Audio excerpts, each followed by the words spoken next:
சமண புரட்சித் தலைவர் எம்ஜிஆர் அவர்களையும் இதே புரட்சித் தலைவர் அம்மா அவர்களை வணங்கி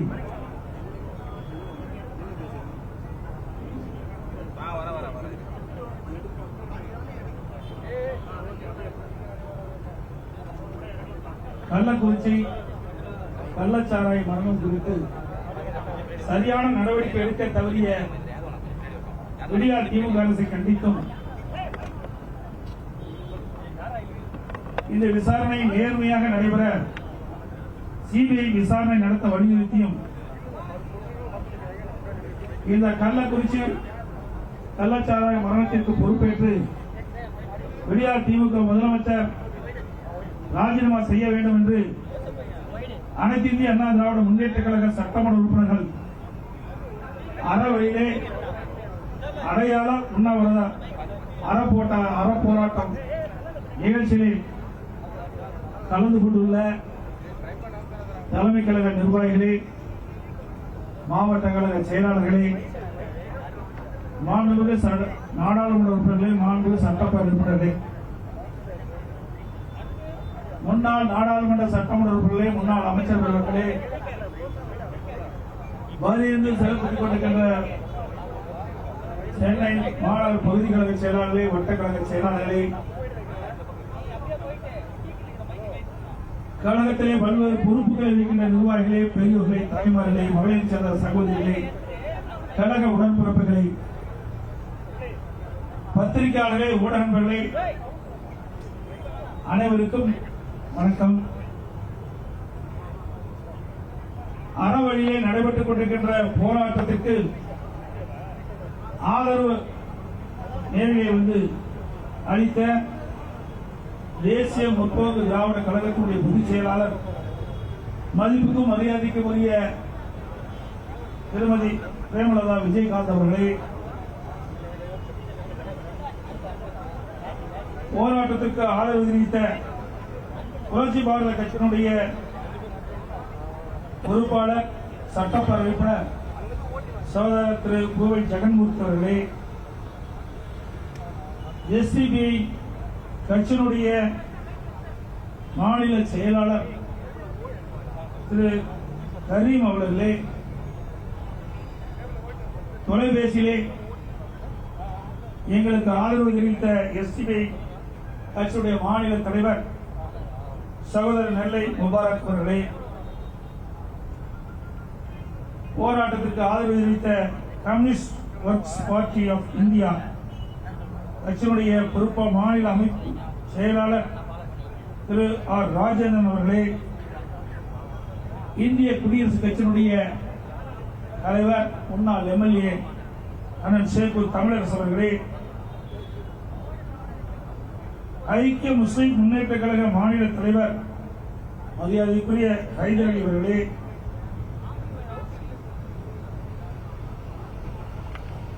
நாம் தமிழர் கட்சியினுடைய தலைமை ஒருங்கிணைப்பாளர், அவர் எங்களுக்கு ட்விட்டரில் ஆதரவு தெரிவித்து வெளியிட்டிருக்கின்றார். மரியாதைக்குரிய சீமான் அவர்களே, நாம் தமிழர் கட்சியினுடைய மாநில பொருளாளர் ராவணன் அவர்களே, மாநில வழக்கின் பிரிவு செயலாளர் சங்கர் அவர்களே, இளைஞரணி அணி செயலாளர் இடம்பவனம் கார்த்திக் அவர்களே, நாம் தமிழர் கட்சியினுடைய தலைமை ஒருங்கிணைப்பாளர்கள் 3 பேரையும் நேரடியாக எங்களை சந்தித்து ஆதரவு தெரிவிக்கும் போராட்டத்திற்கு ஆதரவு தெரிவிக்க வேண்டும் என்று அவருடைய வலியுறுத்தின் பேரை 3 பேரும் எங்களை சந்தித்து ஆதரவு தெரிவித்திருக்கிறார்கள். அதேபோல பெருந்தலைவர் மக்கள் கட்சியினுடைய தலைவர் மரியாதைக்கான என்ஆர் தனபாலன் அவர்களே, இவர்கள் அனைவருக்கும் அனைத்து இந்திய அண்ணா திராவிட முன்னேற்ற கழகத்தின் சார்பாக எங்களுக்கு ஆதரவு அளித்த அனைவரும் நல்ல உள்ளங்களுக்கும் நன்றியை முதலில் உரித்தாக்குகின்றேன். இன்றைக்கு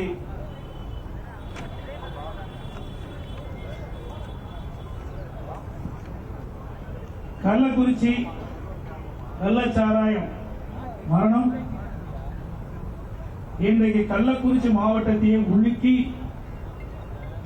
கள்ளக்குறிச்சி மாவட்டம் அல்ல தமிழகம் முழுவதும் மட்டுமல்ல இந்தியாவே கள்ளக்குறிச்சியை நோக்கி பார்க்கின்ற அளவுக்கு நெஞ்சை பதற வைக்கின்ற சம்பவம் 18ஆம் தேதி அரங்கேறியது. விலை மதிக்க முடியாத பல உயிர்களை இழந்து விட்டோம். இது எதனால் ஏற்பட்டது? இதற்கு யார் காரணம்? இதுதான் மக்களுடைய கேள்வி.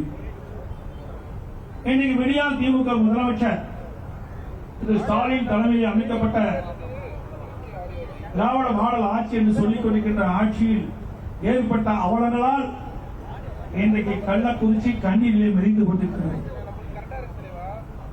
கள்ளக்குறிச்சி நகரத்தில் மைய பகுதியில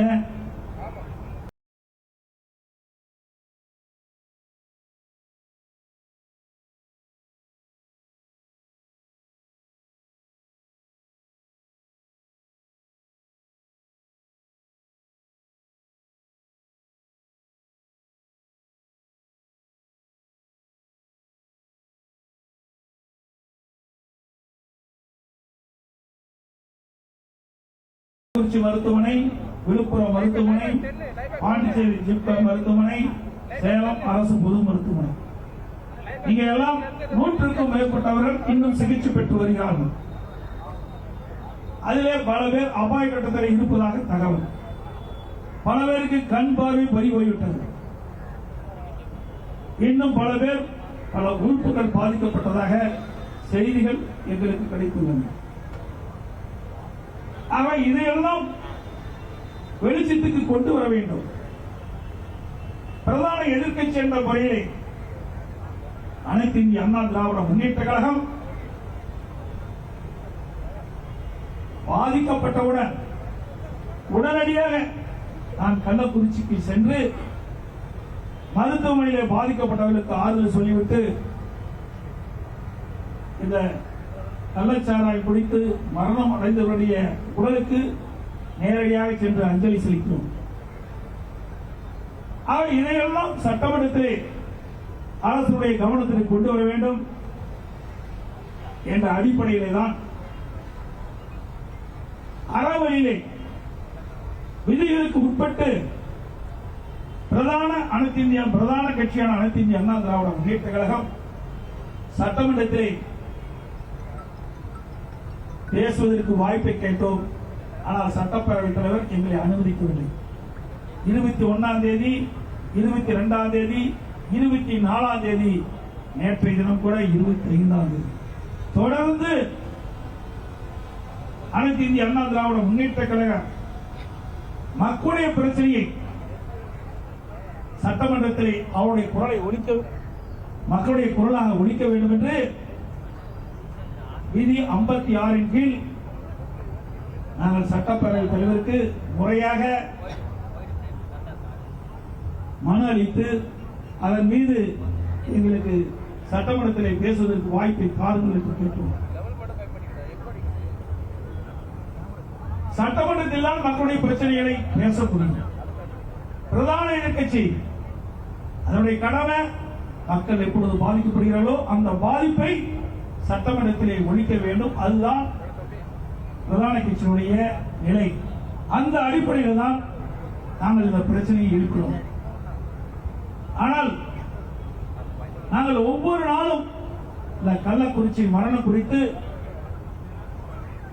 அரசுடைய கவனத்திற்கு சட்டப்பேரவைத் தேவையிலே சட்டமன்றத்திலே கொண்டு வருகிற பொழுது எங்களை வேண்டுமென்றே வெளியேற்றிவிட்டு அதுக்கு பிறகு முதலமைச்சர் பதிலளித்தார். ஏன் எங்களுக்கு இந்த வாய்ப்பை கொடுத்து அதுக்கு பிறகு பதிலளிக்கலாம்? இன்றைக்கு சட்டப்பேரவை 56 விதி தெளிவாக சொல்கிறது. அவசர பொது முக்கியத்துவம் வாய்ந்த நிகழ்வுகளை சட்டப்பேரவை அலுவலை ஒத்திவைத்து விவாதிக்க வேண்டும் என்று தெளிவாக சொல்கிறது. அந்த அடிப்படையில் தான் நான் கேட்கின்றோம். ஆனால் சட்டப்பேரவை தலைவர் சொல்கிறார், கேள்வி நேரத்தின் போது இதை எடுத்துக்கொள்ள முடியாது என்று சொல்கிறார்.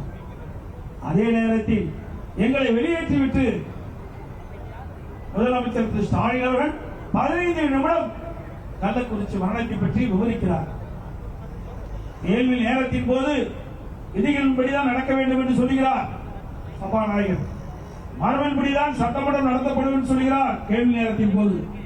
ஆனால் எதிர்க்கட்சி விதியின் அடிப்படையிலே பேசுவதற்கு வாய்ப்பளித்தால் மறுக்கப்பட்டு விதிகளுக்கும் மரபுகளுக்கும் மாறாக ஆளுங்கட்சி சேர்ந்த முதலமைச்சர் கேள்வி நேரத்தின் போது 15 நிமிடம் எடுத்துக்கொண்டு பதில் சொல்லுகிறார். இது எந்த விதத்தில் நியாயம்? ஆளுங்கட்சிக்கு ஒரு நியாயம், எதிர்கட்சிக்கு ஒரு நியாயமா? இதுதான் நீதியா? ஒரு நல்ல அரசாங்கத்திற்கு அழகு எதிர்கட்சி பேசவிட்டு அதில் என்னென்ன பிரச்சனை கண்டு ஆராய்ந்து ஆய்வு செய்து அதை தீர்த்து வைத்தால் ஒரு நல்ல அரசுக்கு அடையாளம். ஆனால் இந்த விடியா திமுக அரசு 3 ஆண்டு காலத்திலே சட்டமன்றத்திலே பேசுவதற்கு வாய்ப்பே கிடையாது. ஒவ்வொரு மானிய கோரிக்கையும் 10 நிமிடம் தான் பிரதான எதிர்கட்சிக்கு தருவார்கள். 10 நிமிடத்தில் என்ன பேச முடியும்? அனைத்து இந்திய அண்ணா திராவிட முன்னேற்ற கழக அரசு இருக்கின்ற பொழுது அம்மா முதலமைச்சர் சார்ந்த காலகட்டத்திலும் சரி, நான் முதலமைச்சர் சார்ந்த காலகட்டத்திலும் சரி, எதிர்கட்சிக்கு சுமார் 40 நிமிடம் சட்டப்பேரவை தலைவர் வழங்குகிறார். அவர் அந்தந்த மானிய கோரிக்கையிலே அந்த இலாக்காவை பற்றி எடுத்துரைப்பார். அதன் அடிப்படையில் அரசாங்கம் உரிய நடவடிக்கை எடுக்கும். ஆனால் இன்றைக்கு நடக்கின்ற சட்டப்பேரவையிலே இப்படிப்பட்ட நிகழ்வே இல்லை. இந்த 3 ஆண்டு காலமாக தொடர்ந்து பார்க்கின்றோம். 10 நிமிடம் எதிர்கட்சிக்கு கொடுப்பார்கள் முதல் பேசுகின்றவர்களுக்கு. அடுத்த எதிர்கட்சி சட்டமன்ற உறுப்பினர் அதிமுக கட்சிக்கு 5 நிமிடம் கொடுப்பாங்க. ஆக மொத்தம் 15 நிமிடம் எங்களுக்கு நேரம் ஒதுக்கி தரப்படும். இந்த காலகட்டத்தில் தான் தமிழகத்தில் உள்ள பிரச்சனையை அந்த துறையில் நாங்கள் பேச வேண்டும். இது எப்படி சாத்தியமாகும்? அது மட்டுமல்ல, திராவிட முன்னேற்ற கழக தலைவர் திரு ஸ்டாலின் 2021 சட்டமன்ற பொதுத் தேர்தல் போது திராவிட முன்னேற்ற கழகத்தின் சார்பாக தேர்தல் அறிக்கை வெளியிட்டார். திராவிட முன்னேற்ற கழகம் ஆட்சிக்கு வந்தவுடன் ஒவ்வொரு ஆண்டும் 100 நாட்கள் சட்டமன்றம் நடைபெறும் என்று சொன்னார். இன்றைக்கு நிலை என்ன? 5 ஆண்டுகள் விடியா திமுக ஆட்சி இருந்தாலும் 100 நாட்கள் சட்டமன்றம் நடைபெறாது. இப்பொழுது மானிய கோரிக்கை நடைபெற்றுக் கொண்டிருக்கின்றது. ஒரு வாரமாக 20ஆம் தேதி அவை ஒத்திவைத்தார்கள். சட்டமன்ற உறுப்பினர் இறந்ததன் காரணமாக அவருக்கு இரங்கல் தெரிவிக்கின்ற விதமாக சட்டமன்றம் அன்றைய தினம் இரங்கல் தெரிவித்து ஒத்திவைக்கப்பட்டது. அதுக்கு பிறகு பாருங்கள், 21ஆம் தேதியிலிருந்து 29ஆம் தேதி வரை, 29ஆம் தேதி முதலமைச்சருடைய பதில் வரை, ஆக சுமார் 7 நாட்கள் தான் சட்டமன்றம் நடக்குது. இந்த 7 நாட்கள்ல பல துறைகள் மானிய கோரிக்கை நிறைவேற்றப்பட வேண்டும். ஒரு நாளைக்கு 5 மானிய கோரிக்கை எடுத்து விவாதிக்க வேண்டும் என்று சொன்னால் எப்படி இருக்கும் என்பதை நீங்கள் எண்ணி பார்க்க வேண்டும். நாட்டு மக்கள் ஊடகத்தின் வாயிலாக, பத்திரிகையின் வாயிலாக வெளிப்படுத்துகிறீர்கள். அதாவது பிரதான எதிர்கட்சி மற்ற எதிர்கட்சிகள் எல்லாம் ஒரு நாளைக்கு 5 மானிய கோரிக்கையிலே எப்படி பேச முடியும்? அதுவும் 10 நிமிடம் 5 நிமிடம் ஒதுக்கின்றார்கள். அதிலே ஒவ்வொரு துறையினுடைய செயல்பாடுகளை எப்படி இந்த அரசுடைய கவனத்துக்கு கொண்டு வந்து மக்களின் பிரச்சனை தீர்க்க முடியும்? ஆகவே இந்த விடியா திமுக அரசு சம்பிரதாயத்திற்காக இந்த மானிய கோரிக்கை நடத்தி கொண்டிருக்கிறார் என்பதையும் நேரத்தில் தெரிவித்து விரும்புகின்றேன். அது மட்டுமல்ல, 18/6/2024 அன்று முதலிலே 3 பேர் பாதிக்கப்படுகிறார்கள்.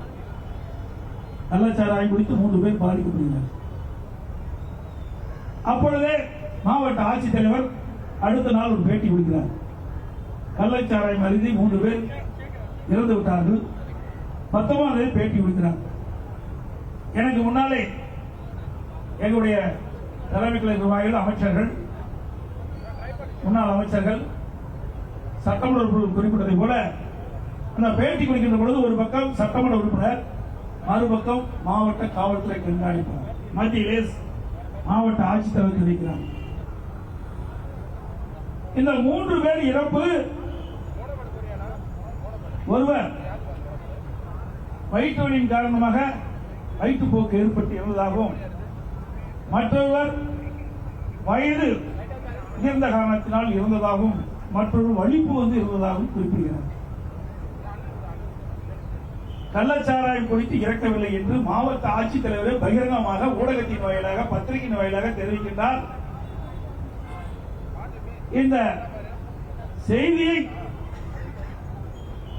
நீங்கள் தவறாக வெளியிட்டால் நடவடிக்கை எடுப்போம் என்று சொல்கிறார். இந்த வதந்தியை நம்ப வேண்டாம் என்று மாவட்ட ஆட்சித்தலைவரே பேட்டியிலே சொல்கிறார். இதனால் கள்ளச்சாராயம் குடித்தவர்கள் மருத்துவமனைக்கு செல்லவில்லை. மாவட்ட ஆட்சித்தலைவருடைய செய்தி கேட்டு செய்தி ஊடகத்தின் வாயிலாக செய்தி வெளியிட்டார். அதை கேட்டு கள்ளச்சாராயம் குடித்தவர்கள் மருத்துவமனைக்கு செல்லவில்லை. அதோடு இந்த 3 பேர் இறப்புக்கு துக்கம் விசாரிக்க வந்தார்கள் பல பேர். அவர்கள் மாவட்ட ஆட்சித்தலைவரே சொல்லிவிட்டாரே கள்ளச்சாராயத்தினால் இறப்பில்லை என்று. அதனால் அங்கே வந்தவர்கள் அங்கே விற்ற கள்ளச்சாராயத்தை வாங்கி குடித்து விட்டார்கள். பல பேர், நூற்றுக்கணக்கான பேர் குடித்து விட்டார். அதனால்தான் இவ்வளவு மரணம். இதற்கு முழு காரணம் அரசாங்கம். அரசாங்கத்துடைய அழுத்தத்தின் பேர் தான் மாவட்ட செயலாளர், மாவட்ட கலெக்டர் தவறான தகவலை கொடுத்ததன் விளைவு இன்றைக்கு 63 உயிர்கள் பறி போய்விட்டது. பல பேர் கண் பார்வை போய்விட்டது. பல பேர் உறுப்புகள் பாதிக்கப்பட்டிருக்கிறார்கள். இப்படிப்பட்ட சம்பவம் குறித்து சட்டமன்றத்திலே பேசுவதற்கு மறுக்கப்படும் என்று சொன்னால் இன்றைக்கு இந்த ஆட்சி ஒரு சர்வாதிகார ஆட்சியாக பார்க்கப்படுகிறது. ஜனநாயக படுகொலையாக பார்க்கப்படுகிறது. எதிர்க்கட்சியுடைய குரல்களை நசுக்கினார். நாங்கள் என்ன கேட்கின்றோம்? அறவழியிலே கேட்கின்றோம். மக்களுடைய பிரச்சனையை சட்டமன்றத்தில் எடுத்து வைக்க வேண்டும் என்று கோரிக்கை வைக்கின்றோம். உடனே சட்டப்பேரவைத் தலைவர் பேசுகிறார், முதலமைச்சர் பேசுகிறார். வேண்டும் என்று திட்டமிட்டு எதிர்க்கட்சி அதிமுக கட்சி சேர்ந்தவர்கள், எதிர்க்கட்சி தலைவர், எதிர்க்கட்சி சட்டமன்ற உறுப்பினர்கள் திட்டமிட்டு சட்டமன்றத்தில் குழப்பம் விளைவிப்பதாக சொல்கிறார். நாங்கள் எப்பொழுதுமே மக்களுக்காக பாடுபடக்கூடியவர்கள். பொன்மனச்செம்மல் புரட்சித் தலைவர் எம்ஜிஆர், புரட்சித் தலைவர் அம்மா வழியிலே வந்த சட்டமன்ற உறுப்பினர்கள் நாங்கள். மக்களுடைய பிரச்சனை தான் எங்களுக்கு பிரதானம். அதற்கு தீர்வு காண்பதுதான் எங்களுடைய லட்சியம். அந்த அடிப்படையில் தான் நாங்கள் பலமுறை 4 நாட்கள் தொடர்ந்து சட்டமன்றத்தில் இதை ஒழித்து இதை நியாயமாக குற்றவாளிகளை தண்டிக்கப்பட வேண்டும் என்ற அடிப்படையில் தான் நாங்கள் கருத்துக்களை வைத்தோம். ஆனால் வேண்டும் என்று திட்டமிட்டு சட்டமன்றத்திலே இவர்களுக்கு தங்களுக்கு இஷ்டம் போல் பேசி பத்திரிகையை வெளியிடுகிறார்கள். வேண்டும் என்று திட்டமிட்டு எதிர்க்கட்சி சேர்ந்தவர்கள் சட்டமன்றத்திலே பேசாமல் வெளியெடுப்பு செய்கிறார்கள். அஞ்சு போய் வெளியேறுகிறார் என்று சொல்கிறார். அச்சம் என்பது எங்களுடைய அதிகாரத்தில் இல்லை. அனைத்து இந்திய அண்ணா திராவிட முன்னேற்ற கழகத்தை பொறுத்தவரைக்கும் மக்களுக்கு சேவை செய்வதற்காக உருவாக்கப்பட்ட கட்சி. எந்த காலகட்டத்திலும் எதுக்கும் அஞ்சீது கிடையாது, ஒளிந்ததும் கிடையாது. இதே ஒரு அமைச்சர் பேசுகிறார், எதிர்க்கட்சி தலைவர் உள்ளே இருந்தால் கிளிகளில் கிழிச்சு போயிட்டார், பேப்பர் வேணா கிழிக்கலாம். நான் எத்தனை முறை எப்படி பேசுகிறேன் என்று ஊடகத்துக்கு தெரியும், பத்திரிகை தெரியும், உள்ளே வந்து பத்திரிகையாளருக்கு தெரியும். நான் பேசுவதெல்லாம் நேரடி ஒளிபரப்பிலே செய்திருந்தால் இவர் சொன்ன மாதிரி கிளிகளில் கிழிச்சிருப்பேன். அந்த வாய்ப்பு கொடுக்க மறுக்கிறாங்க. ஒவ்வொரு முறை காவல்துறை மானிய கோரிக்கையிலும் சரி, மேலக ஆளுநரையும் சரி நான் சுட்டிக்காட்டினேன். தமிழகத்திலே சட்ட ஒழுங்கு அடியோடு சீர்கட்டு விட்டது. எங்கு பார்த்தாலும் போதைப் பொருள் விற்பனை தாராளமாக விற்கப்படுகிறது. கஞ்சா விற்பனை அமோகமாக நடைபெறுகிறது. கள்ளச்சாராயம் அதிகமாக காட்சி விற்பனை செய்யப்படுகிறது. இதை தடுத்து நிறுத்த வேண்டும் என்று காவல்துறை மானிய கோரிக்கையை நான் வெளிப்படையாக பேசினேன். சட்டமன்றத்திலே மேலும் ஆளுநரையில் பேசியிருக்கின்றேன். நான் எப்பொழுது ஊடக நபர்களை சந்தித்து பேட்டி கொடுக்கும் போதும் அதை நான் தெரிவித்திருக்கின்றேன். ஆனால் செவடங்காதல சங்குவதர் மாதிரி இந்த அரசாங்கத்திற்கு நாங்கள் சொல்லுகின்ற செய்தியை கேட்பதில்லை. அதனால் இவ்வளவு உயிர்கள் பறிபோய்விட்டது. பிரதான எதிர்க்கட்சி என்ற முறையை நாங்கள் வைத்த கோரிக்கையை கவனமாக எடுத்து செயல்பட்டிருந்தால் இன்றைக்கு விளைவிக்க முடியாத உயிரை நாம் இழந்திருக்க வேண்டிய தேவையில்லை. ஆனால் இந்த அரசாங்கத்திற்கு அதை பற்றியெல்லாம் கவலை இல்லை. இன்றைக்கு பாதிக்கப்பட்டவர்கள் உடனடியாக மருத்துவமனைக்கு சிகிச்சைக்கு போறாங்க. 18ஆம் தேதி இரவே கள்ளச்சாராய மருத்துவமனைக்கு போறாங்க. விழுப்புரம் கள்ளக்குறிச்சி அரசு பொது மருத்துவமனைக்கு போறாங்க. ஆக அவர்கள் அந்த பாதிக்கப்பட்டவர்களுக்கு சிகிச்சை அளிக்கும் மருத்துவம். அது மட்டுமல்ல,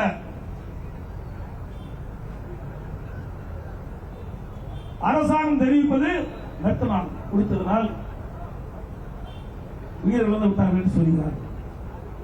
மெத்தனால் குடித்தால் இதற்கு விஷ முறிவு மருந்து பொமிபைசோன் என்ற இன்ஜெக்ஷன் தான் விஷ முறிவு. ஆனால் அந்த மருந்து மருத்துவமனையிலே இல்லை. 18ஆம் தேதி இல்ல, 19ஆம் தேதி இல்ல. நான் போய் நேரடியாக 20ஆம் தேதி பேட்டி கொடுத்த பிறகுதான் அவசரமாக மக்கள் நல்வாழ்வுத்துறை செலுத்துவேன்.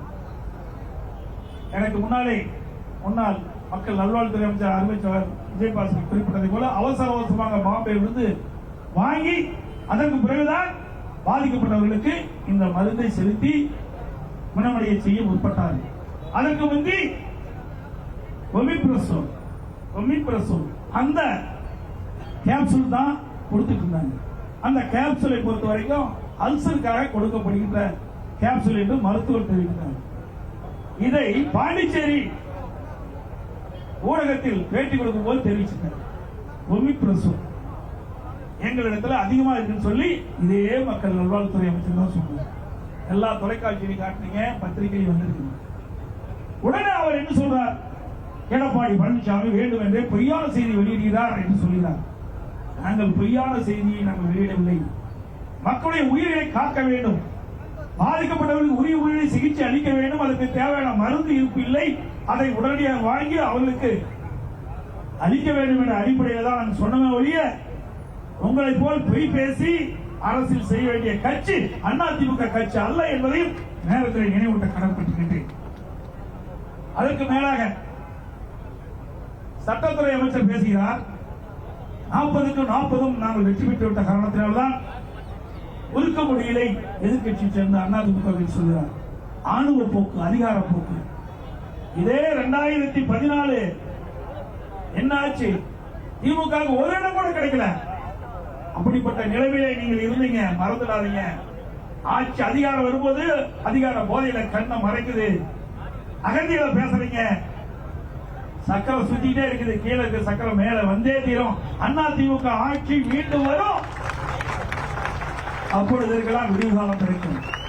அது மட்டுமல்ல, சட்டப்பேரவையில் முதலமைச்சர் தெரிவிக்கிறார் 40க்கு 40 நடந்து முடிந்த நாடாளுமன்றத்திலே திமுக கூட்டணி வெற்றி பெற்று விட்டது. அதனால் இதை பொறுத்துக் கொள்ள முடியாமல் எதிர்க்கட்சி தலைவர், எதிர்க்கட்சி சட்டமன்ற உறுப்பினர்கள் வேண்டுமென்றே திட்டமிட்டு சட்டமன்றத்திலே குழப்பத்தை விளைவித்து திசை திருப்புகளாக அரசியல் செய்யலாம் என்றார். இதே ஸ்டாலின் பேசுறார், எதிர்கட்சினா அரசியல் செய்யாத அவிலா செய்யும் சொன்னார். இதே எதிர்கட்சி தலைவராக இருக்கும்போது ஸ்டாலின் சொன்னார், எதிர்கட்சி என்று சொன்னால் அரசியல் செய்யாம அவிலே செய்யும் சொன்னார். தலைவர் தான் இந்த திமுக தலைவர் ஸ்டாலின். மறந்து விட வேண்டாம். ஒரு நாட்டில் ஒரு பிரச்சனை ஏற்பட்டு விட்டது. அந்த பிரச்சனை எப்படி தீர்க்க வேண்டும், அதை எப்படி கவனமாக எடுத்துக்கொள்ள வேண்டும், எப்படி எதிர்கட்சி வெளிப்படுத்துகிறது என்பதையெல்லாம் உற்று நோக்கி கவனித்து அதற்கு தீர்வு என்பதுதான் நல்ல அரசாங்கத்துடைய கடமை, தட்டி கழிப்பது அல்ல. அதோடு அறிவிச்சவர் எங்களுடைய கள்ளக்குறிச்சி சட்டப்பேரவை உறுப்பினர் அறிவித்தர் செந்தில்குமார் அவர்கள் அழகாக சொன்னார். தன்னை உள்ள குமரலை இங்கே வெளிப்படுத்தினார். சில பேர் வேண்டுமென்றே திட்டமிட்டு என்னுடைய சட்டப்பேரவை உறுப்பினரை விமர்சிக்கின்ற பொழுது அவர் உள்ளத்திலே இருந்த அந்த குமரல் இந்த ஊடகத்தின் மூலமாக மக்களுக்கு வெளிப்படுத்தியிருக்கின்றார். ஒரு சாதாரண குடும்பத்தைச் சேர்ந்த, ஏழை குடும்பத்தைச் சேர்ந்த, தாழ்த்தப்பட்ட வகுப்பைச் சேர்ந்த அவர் அந்த பகுதியிலே சட்டமன்ற உறுப்பினராக மக்களால் தேர்ந்தெடுக்கப்பட்டு மக்களுடைய பணி எப்படி செயல்பட்டார் என்பதை ஒரு ஊடகத்தின் வாயிலாக வெளிப்படுத்தினார். அவருடைய ஆதங்கம் எப்படி இருந்தது என்பது உங்களுக்கு வெளிப்படுத்தியிருக்கிறார். உள்ளத்திலே எப்படி கொந்தளிப்பு இருக்கின்றது, எவ்வளவு அவர் உள்ளம் நொந்து இருக்கிறது என்பதை எண்ணி பார்க்க வேண்டும். ஒரு சட்டப்பேரவை உறுப்பினர் மக்களால் தேர்ந்தெடுக்கப்பட்ட பிரதிநிதி யாரிடம் போய் முறையிடணுமோ அத்தனை பேரிடம் முறையிட்டு விட்டார். மாவட்ட ஆட்சித்தலைவரிடத்திலே முறையிட்டிருக்கிறார். கள்ளக்குறிச்சி சட்டமன்ற தொகுதிக்கு உட்பட்ட பகுதியிலே பல்வேறு இடங்களிலே போதைப் பொருள் விற்பனை அமோகமாக நடைபெற்றுக் கொண்டிருக்கிறது. தடுக்க வேண்டும். கள்ளச்சாராய விற்பனை அதிகமாக இருக்கின்றது, மெத்தனால் விற்பனை அதிகமாக இருக்கின்றது. இதையெல்லாம் தடுத்து நிறுத்துங்கள். விளைவிக்க முடியாத உயிரை காப்பாற்ற வேண்டிய கெஞ்சி கெஞ்சி அவருடைய ஒழுக்கமான பேச்சு இங்கே வெளிப்படுத்திருக்கின்றது. அது மட்டுமல்ல, இந்த சம்பவம் நடைபெறுவதற்கு ஒரு வாரத்துக்கு முன்பு மாவட்ட காவல்துறை கண்காணிப்பிடத்தில் தொலைபேசி மூலமாக தெரிவிக்கின்றார்.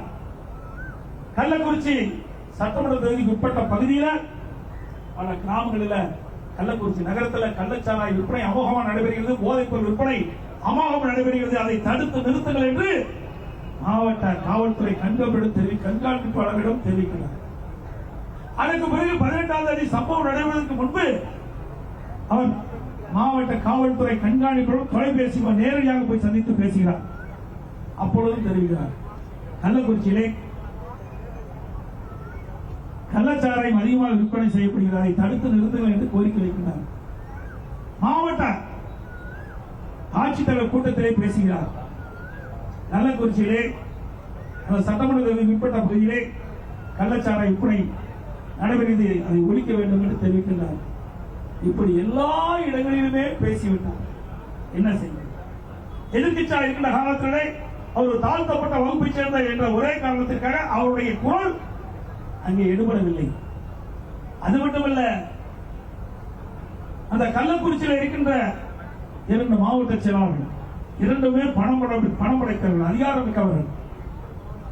அப்படிப்பட்டவர்கள் நம்முடைய சட்டமன்ற உறுப்பினர்கள் குறிப்பிடுவதை அங்கே இருக்கின்ற அதிகாரிகள் அலட்சியப்படுத்திய காரணத்தினால், உதாசனப்படுத்திய காரணத்தினால் இன்றைக்கு 63 பேர் இழந்திருக்கின்றோம். இன்னும் பல பேர் அபாய கட்டத்தில் இருக்கிறார்கள், பல பேர் கண்பார்வை இருக்கின்றனர்.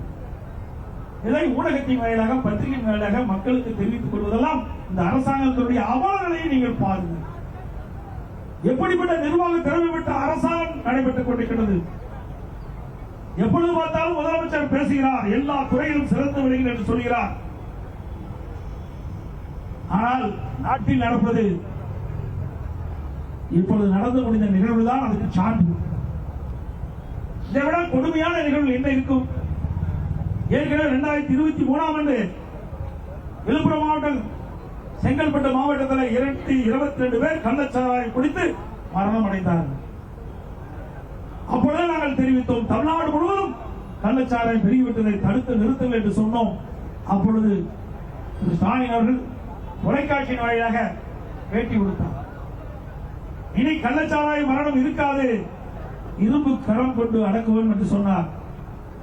அதற்கு பிறகுதான் இந்த கள்ளக்குறிச்சி மரணம் ஏற்பட்டது என்பதை நினைவு கூற வேண்டும். அது மட்டுமல்ல, விழுப்புரம் செங்கல்பட்டு மாவட்டத்திலே கள்ளச்சாராய மரணத்திற்கு சிபிசிஐடி விசாரணை மேற்கொள்ளப்பட்டது. அதேதான் கள்ளக்குறிச்சியிலும் சிபிசிஐடி விசாரணை மேற்கொள்ளப்படும் என்று அறிவித்திருக்கிறார். ஏற்கனவே சிபிசிஐடி விசாரிக்கப்பட்டு தோல்வியிலே முடிந்திருக்கிறது. உண்மையிலேயே சரியான நடவடிக்கை எடுக்கப்பட்டிருந்தால் மெத்தனால் விற்பனை தடுத்து நிறுத்திருக்கலாம். ஆனால் சிபிசிஐடி இந்த வழக்கை ஒப்படைத்த காரணத்தாலே சரியாக நடைபெறவில்லை.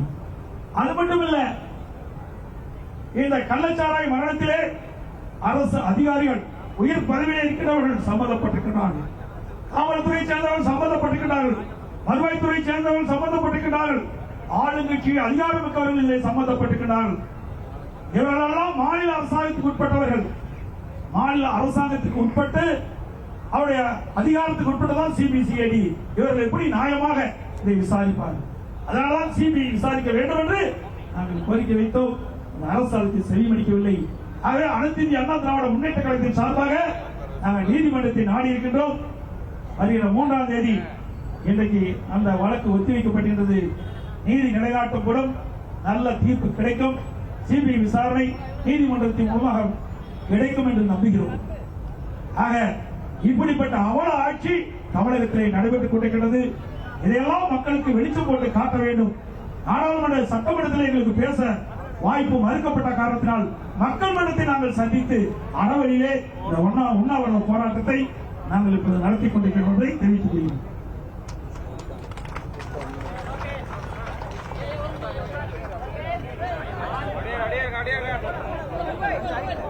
கேளுங்கப்பா, கேளுங்க.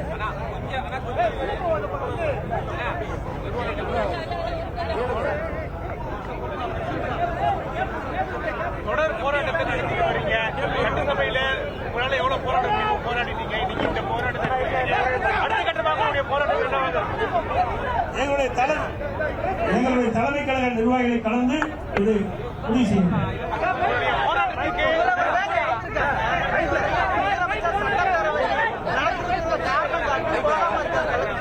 அதாவது மக்களை பற்றி கவலைப்படாத அரசாங்கம் திமுக அரசாங்கம்.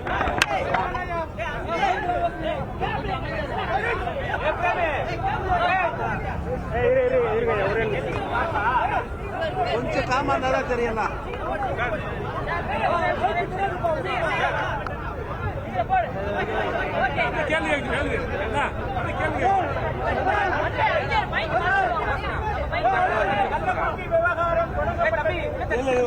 முடிச்சிடலாம். ஐயப்பா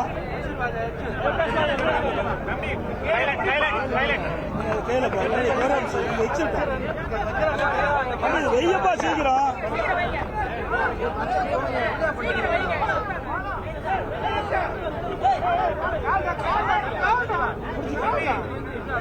கேளு. பல பேர் உயிர் இழந்திருக்காங்க. ஆனா இதுவரைக்குமே அவர் கலந்துட்டு போல. ஏன்னா பதில் சொல்லணும், அதனால போகலன்றதுல அதாவது மக்களை பற்றி கவலைப்படாத முதலமைச்சர் இன்றைய முதலமைச்சர் திரு ஸ்டாலின் அவர்கள். ஏன் சொன்னா அங்க போனா மக்கள் கேள்வி கேட்பாங்க. ஏற்கனவே விழுப்புரம் செங்கல்பட்டுல இதே கள்ளச்சாராயம் இருந்து 22 பேர் மரணம் அடைந்திருக்கிறாங்க. அப்பொழுதே நீங்கள் நடவடிக்கை எடுக்கப்பட்டிருந்தா இவ்வளவு உயிர் இழந்திருக்க வேண்டிய அவசியம் இல்லை. இதையெல்லாம் கேள்வி கேட்பார் என்று அஞ்சுதான் முதலமைச்சர் அந்த பாதிக்கப்பட்டவர்கள் மருத்துவமனையில் போய் பார்க்கவில்லை. இறந்தவர்களுக்கு அஞ்சலி செலுத்த போக அஞ்சுகிறார் என்றுதான் நான் கருதுகிறேன்.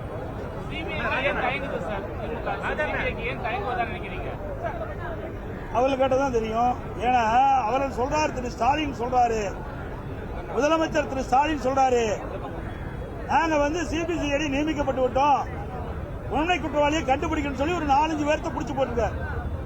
அதனால எந்த பயனும் கிடைக்க போறதில்ல. ஏன்னா இது மாநில அரசாங்கத்துக்கு உட்பட்டவர்கள் தான் இதுல அடங்கி இருக்கிறாங்க. மாநில அரசாங்கம் அந்த அதிகாரத்துக்கு உட்பட்ட சிபிசிஐடி முழுமையான விசாரணை மேற்கொள்ளாது. அரசுக்கு சாதகமாக தான் இருப்பாங்க. அதனாலதான் நாங்க உண்மை குற்றவாளிகள் தண்டிக்கப்பட வேண்டும்.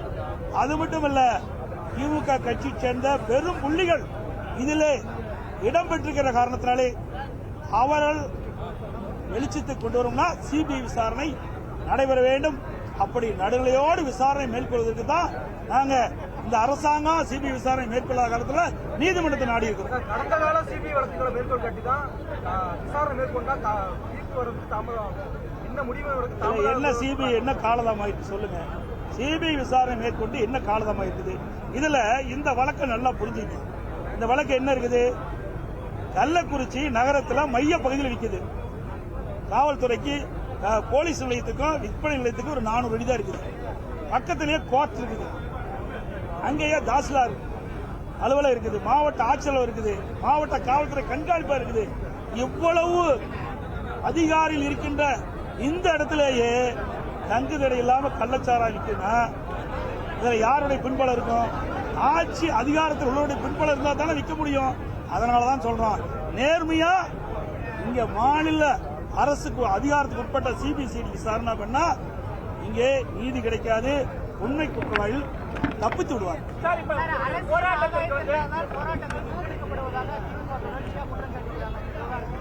இது அரசியல் ஆதாயமா? இறந்தவர்கள் அரசியல் ஆதாயமா? அவங்களுக்கு அப்படித்தான் கண்ணுக்கு தெரியும். நீங்களே பொது உடைய பாருங்க, ஊடக நண்பர்களும் பத்திரிகை நண்பர்களும் அல்ல மனசாட்சி உள்ளவங்க. 63 பேர் இறந்துட்டாங்க. 100க்கும் மேற்பட்டவர் இன்னைக்கு மருத்துவமனை சிகிச்சை பெற்று வராங்க. பல பேர் கண் பார்வை போட்டு. இதையெல்லாம் உண்மை நிலையை நாட்டு மக்களுக்கு எடுத்துச் சொல்ல வேண்டும். சட்டமன்றத்திலே பேசுவதற்கு வாய்ப்பு கொடுக்கல, மக்கள் மன்றத்திலே பேசுவதற்கு வாய்ப்பு கொடுக்கல. திட்டமிட்டு எதிர்கட்சியை அடக்கி ஒடுக்கி எல்லாம் என்று பாக்குறாங்க. இங்கே அறவழியில போராட்டம் நடத்துவதற்கு கூட அனுமதி கொடுக்க மறுத்தாங்க. நைட்டு 9 மணிக்கு தான் கொடுக்கறாங்க. 23 நிபந்தனைகளை வைத்து கொடுக்கறாங்க. 23 நிபந்தனைகளை வைத்துதான் இந்த அறவழியிலே இந்த கள்ளக்குறிச்சி மரணத்திற்கு இந்த அரசாங்கம் பொறுப்பேற்க வேண்டும், முதலமைச்சர் ராஜினாமா செய்ய வேண்டும், சிபிஐ விசாரணை வேண்டும் என்ற வலியுறுத்தி உண்ணாவிரத போராட்டத்திற்கே அனுமதி கொடுக்க மறுக்கிறாங்கன்னா அரசாங்கம் எப்படிப்பட்ட அரசாங்கம்? சர்வாதிகார அரசாங்கமாக இருக்கின்றது. இதே அனைத்து இந்திய அண்ணா திராவிட முன்னேற்ற கழக அரசு இருந்தது. அம்மா இருந்தாங்க முதலமைச்சரா, நான் முதலமைச்சரா இருந்தோம். ஆயிரக்கணக்கான போராட்டம் நடைபெற்றார்கள். மக்களுடைய பிரச்சனையை போராட்டத்தின் மூலமாக வெளிப்படுத்தினால் அரசு உடனடியாக கவனித்து தீர்வு கண்டது. அப்பொழுது சுதந்திரமாக எதிர்க்கட்சி தலைவர் செயல்பட்டார்கள், ஊடக நண்பர்கள் செயல்பட்டார்கள், காவல்துறை நிர்வாகம் சுதந்திரமாக செயல்பட்டது. இன்றைக்கெல்லாம் ஆட்சி அதிகாரத்தின் கீழ் அடக்கி ஆண்டு கொண்டிருக்கின்ற காரணத்தினால் இப்படிப்பட்ட அவலங்கள் தமிழகத்தில் இருக்கின்றது. இன்னைக்கு கருத்து சுதந்திரமே கிடையாது. திராவிட முன்னேற்ற கழக ஆட்சி எப்பொழுது ஏற்பட்டதோ அப்பொழுதிலிருந்து கருத்து சுதந்திரம் பறிக்கப்பட்டு விட்டது.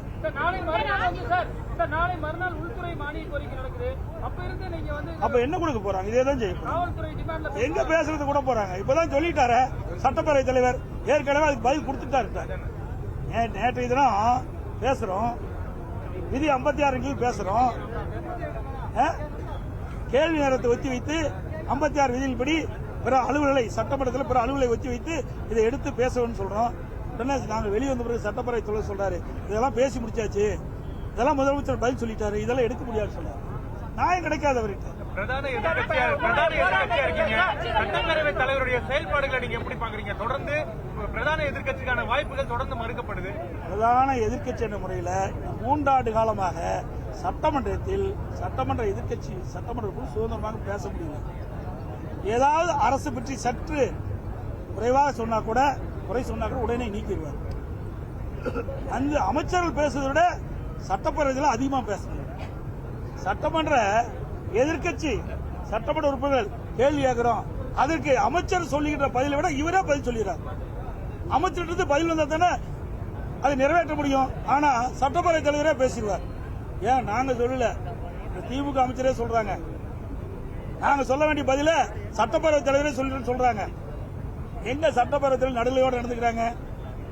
அவர் அந்த ஆசனம் புனிதமான ஆசனம், அதுல யார் போய் அமர்ந்தாலும் நடுநிலையோட செயல்பட வேண்டும். ஆனா நம்முடைய சட்டப்பேரவை தலைவர் அப்படி இருக்கிறாருன்னா இல்ல, அது வருத்தம் அளிக்கும். அதாவது நம்பிக்கையில்லா தீர்மானம் கொண்டாந்தா நிறைவேற்ற முடியுமா? சொல்லுங்க பார்க்கலாம். திமுக தான் செய்யும், நாடகம் ஆடுவாங்க. நாங்க அப்படியெல்லாம் நாடகம் ஆட தயாரா இல்லை. இதை சொல்லி இதற்கு வாய்ப்புகளுக்கு பெற்றுத் தருவது தான் நாங்கள் முயற்சி பண்ணுவோம். சட்டப்பேரவை தலைவர் நடுநிலையோடு நடக்க வேண்டும் என்றுதான் இதையெல்லாம் நான் வெளிப்படுத்துறோம். சீமான் வந்து உங்களுடைய இந்த போராட்டத்துக்கு ஆதரவு தெரிவிக்கிறாரு. ஏற்கனவே அவங்க கூட்டணி கட்சிகள் கூட சட்டமன்றத்தில் பேசும்போது, அதாவது மரியாதைக்குரிய நாம் தமிழர் கட்சியுடைய மாநில ஒருங்கிணைப்பாளர் மரியாதைக்குரிய சீமான் அவர்கள் எங்களுடைய போராட்டத்திற்கு ஆதரவிற்கு நன்றி தெரிவித்துக் கொள்கிறேன். அதோட எங்களுடைய போராட்டத்திற்கு வாழ் சொல்வதற்காக அவருடைய நிர்வாகிகள் 3 பேரை நேரடியாக அனுப்பி வச்சார். அதற்கு நன்றி தெரிவிச்சுக்கிறேன்.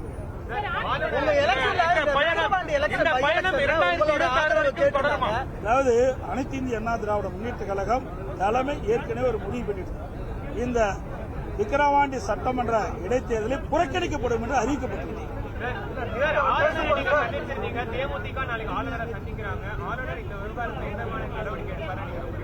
நாங்கள் அனைத்து இந்திய அண்ணா திராவிட முன்னேற்ற கழகம் கள்ளக்குறிச்சி கள்ளச்சாராய மரணம் குறித்து முழு விவரத்தை மனுவாக அவரிடத்தில் அளித்துவிட்டோம். மேதக ஆளுநர் அவர்கள் உரிய முறையிலே இதை விசாரித்து நடவடிக்கை எடுப்பதாக சொல்லியிருக்கிறார்.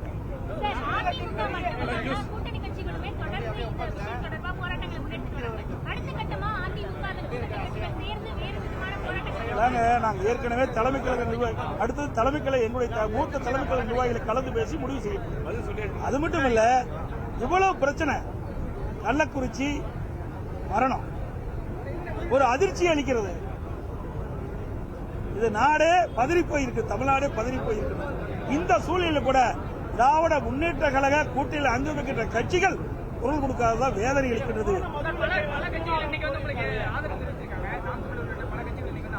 இல்ல, திமுக கூட்டணியில் அங்க வைக்கின்ற கட்சி சொல்றேன்.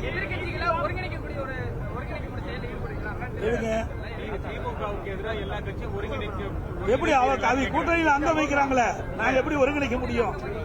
அதாவது திமுக கூட்டணியில் அங்க வச்சுட்டு இருக்கிறாங்க. அந்த கூட்டணியில் அங்கம் வைக்கின்ற கட்சிகள் தமிழ்நாட்டில் இவ்வளவு பெரிய சம்பவம் ஏற்பட்டிருக்குது. இன்றைக்கு 63 பேர் உயிரிழந்திருக்கின்றார்கள், இவ்வளவு பேர் பாதிக்கப்பட்டார்கள். இதை தடுத்து நிறுத்துவதற்கு உண்மை குற்றவாளியை கண்டுபிடிக்க ஏதாவது குரல் கொடுத்தாங்களா? இல்லையே. இதுதான் வேதனை அளிக்கிறது. கூட்டணி இருக்கலாம், இல்லை என்று சொல்லவில்லை, தேர்தலோட முடிஞ்சு போச்சு. அடுத்தது ஒவ்வொருவரும் ஒரு கட்சியை நடத்திட்டு இருக்கிறாங்க. அந்த கட்சியை சேர்ந்த தலைவர்கள் தமிழகத்திலே மக்களுக்கு பிரச்சனை ஏற்படுகின்ற பொழுது பிரச்சனையின் அடிப்படையில் இதை மக்களுடைய குரலா ஒலிக்க வேண்டுமா வேண்டாமா? இந்த எதிர்க்கட்சியும் ஒலிக்கவில்லை என்பதுதான் வருத்தம் அளிக்கின்றது. அனைத்து ஊடக நண்பர்களும் பத்திரிகை நண்பர்களும் காலையிலிருந்து மாலை வரை இங்கேயே அமர்ந்து எங்களுடைய செய்தியை மக்களுக்கு கொண்டு வந்து சேர்ப்பதிலே முக்கிய பங்கு வகித்த அனைத்து ஊடகங்களுக்கும் பத்திரிகைகளுக்கும் நன்றி, வணக்கம்.